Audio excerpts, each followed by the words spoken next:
Hey everyone. Hey, man. How's it going, everyone? I thrilled to be talking about this. Love a documentary that doesn't make me cry because the world's on fire. So Not a lot of that's helpful. That's helpful. them. Not a lot of them. Also, I know my friend Mike actually interviewed you and said the same thing, but I do have to thank you for contributing Yellow Belly to my life. Yes, of It is course. maybe the single funniest thing I've seen in a very long time. Oh God.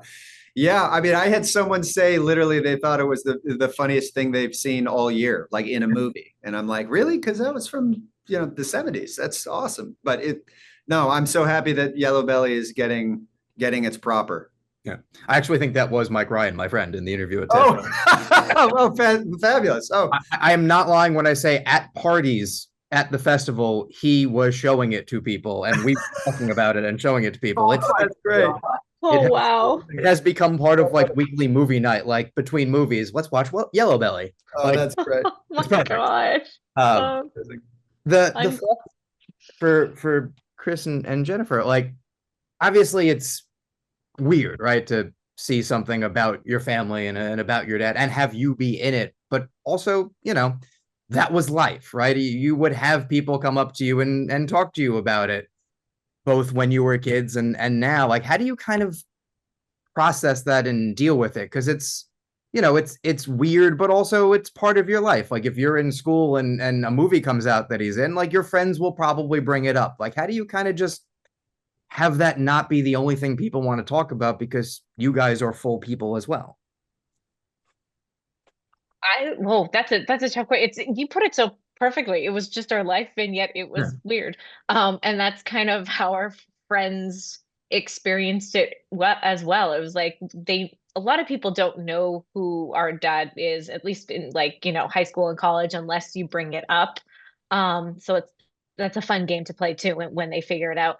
But I think I don't, it's just it's an interesting dynamic.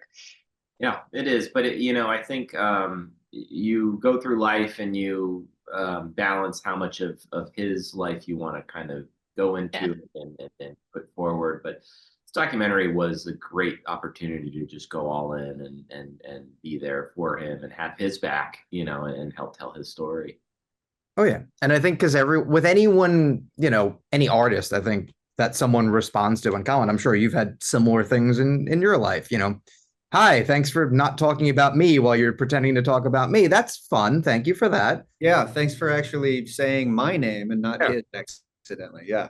Yeah, you're definitely not looking through me, but okay, cool. We're still sort of having a conversation. But it is true, like people have an ownership of someone that they love, right? When they see them on a screen. And we all do it with people. Oh, I like that person. And you start Well, to they think they do. They yeah, think that they do. Yeah, yeah. Yeah. But no, I mean, you absolutely do. And that's actually like that's the thing about John, right? I mean, everybody had just this great love for John where they just like it was just evident, because he was such the everyman and he represented that. Everyone really latched on to that. And, John being the incredible human that he was, it didn't matter who you were, he would then engage with you, and have those kinds of conversations. And that's a special trait, and requires a special kind of person to be able to, do that, all the time, oh, essentially. yeah. Mhm. We don't want to talk, like normies don't want to talk to everyone all the time. Like the idea of someone being that generous with their time and making the other person feel special and knowing that that's, you know, this kind of currency that not a lot of people possess, right? Oh, you want to talk to me? Okay, cool. I am going to, for this very brief time, give you my attention, Yeah. which is, I think the documentary does such a good job of how many people come forward to be like, I felt seen, which is such an easy thing to do, but also such a rare thing to see. He Mhm. saw people though, and a Yeah. lot of people who I've come across, especially during this tour and this time, um, like they are so emotionally connected to him, and you can just see that there's some very real feeling that's happening there, and so you want to be able to honor that and have that moment with them, and then you keep it moving. Oh, yeah.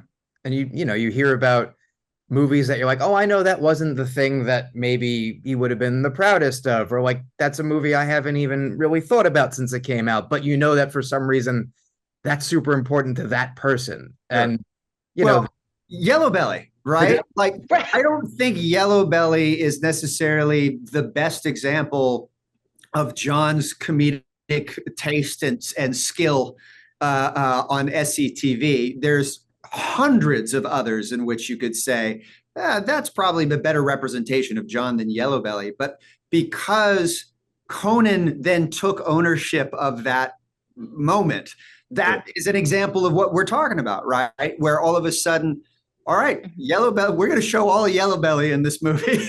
You know, and it's going to be good. Yeah. I mean, listen, my favorite thing he was probably in is Brewster's Millions, which is a movie that no one involved is like, this is the best thing I've ever done. But it's probably the movie of his I've seen the most, with the second most probably being Rookie of the Year, where he's not even credited. So like, Right. But they're both great movies. and it's the idea of just, even when you're a kid, because it was for me in New York, it was the Channel 11 like Saturday afternoon movie, and it was like, oh, and you just, when you was a kid and you would start to see the same person in more than one thing, and you like the movie, something would start to click, right? And you go, who is that? And Yeah. as you start to be able to investigate, you develop people that you're interested in, and then when you realize, wait, okay, one, this person's not around anymore, so there's an aura, right? You start to go, I'm curious about that. But then once you start to find out more about the person, you almost become like jealous of the people who got to see it as it was happening. Like the idea of, there's a new movie with John Candy out, let's go see Summer Rental. And Yeah. like the idea of, he's the star, and it feels special now to go back and look. And that's what the documentary does so well, is everyone who speaks about the movies, about him, about the performances, speaks to like how special the experience was of interacting with him, being a fan of his, or having him be a fan of you. Like if you were a football player in the CFL, like the idea that he was rooting for you, like Yeah. no matter what, it feels nice to feel like someone's rooting for you, let alone John Candy to be doing it. Yeah. Absolutely. Oh, I yeah. mean, He just championed for people. I think he really, it's we've been talking about it a lot, but his work in improv, I think, really carried through with him throughout his whole career, having people's backs and want to make sure they felt support. Yeah, and work ethic. And I think it's like he supported everyone that, he had fun. Like he wanted to keep everyone around him happy, and and safe, and at the same time it's like, but then if you crossed him, and you probably won't work with him again. Yeah, it felt like an actual human being, which is the thing. That is. Well, yeah, that's human nature. It's human nature. It's what you do in life. It's like, you cross me, you're off my list. It's like, spoiler alert, John was a real human being. Yep. That's the headline. And oftentimes that's your favorite people. Like, you interact with people. If you interact with someone who's the nicest person in the world, right? You may have a good interaction, but there's that little bit of, well, why? I'm now a little suspicious why you only have this pure like energy about you. You must have you're just rehabbing your image. And Sure. we don't want to deal with you. But a person who has a normal feel, and okay, if you treat me well, I will give you the world. And if you don't, we're done here, is incredibly relatable. And I think that's why by the end, you have this real emotional reaction to the movie being over, to being like, oh, this story is kind of done. It's now on me if I want to participate more in this. I have to go seek it out. And it's such a good job of that. Oh, wow. It's a good way of thinking of. I like that. Yeah. Thanks, Joey. That's awesome. My pleasure. Like it's true. It's like it's very rare to do the I laughed and I cried thing, because that's, emotionally manipulative things in a narrative film, right? If it's working, but you are like, okay, I know the fake thing is doing it, but everything is real. Well, but that was, we knew that this film needed to feel like a John Candy movie. Sure. It needed to feel like what we would call peak Candy, where you're laughing, you're emotional, you're crying maybe a little bit, but there's that connection where you feel that connection to John. And we knew that was the watermark. That's what this needed to capture. It needed to sort of reignite that feeling when you were watching a John Candy movie for the first time. So if we were able to accomplish that, then I'm absolutely over the moon. I feel very confident in saying that you did. Oh, thanks. Oh, thank you guys for doing this so much and enjoy it. It's so nice to be able to talk about a documentary that makes you feel optimistic, because God knows I don't right now. Yeah, man, that's incredible. I agree. Thanks, Joey. That's very, very, very thoughtful, man. Appreciate it. Yes, thank you. Thank you everyone for doing this. Yeah, man. Thank you, Joey.